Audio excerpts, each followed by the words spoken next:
Priya. As we all know that today on February 30 is celebrated as National Women's Day, which is the birth anniversary of the Nightingale of India, Sarojini Naidu. Sarojini Naidu or Sarojini Chattopadhyay was born on February 30, 1879 in Hyderabad, India.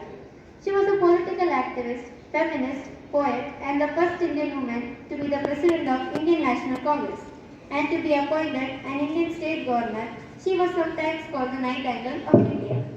She was married to Muthale Govindaraju Naidu, who was a general physician in 1988. After some experience in suffragette campaign in England, she was drawn to Indian Congress movement and to Mahatma Gandhi's non-cooperation movement in 1924. She travelled in East Africa and South Africa in interest of Indians.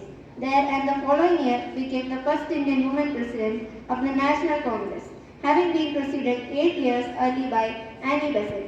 She toured North America lecturing on the Congress movement. In 1928 to 1929, back in India, an anti-British activity made her be on jail about 21 months in 1930, 1932 and 1942 to 1943.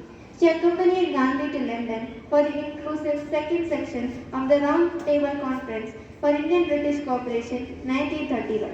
Upon the break of World War II, she supported the Congress party policies, first of aloofness, then of avowed hindrance to the Allied cause in 1947. She became the governor of United Provinces, now Uttar Pradesh, a post she retained until her death. She died on March 2, 1949 due to cardiac arrest. Thank you.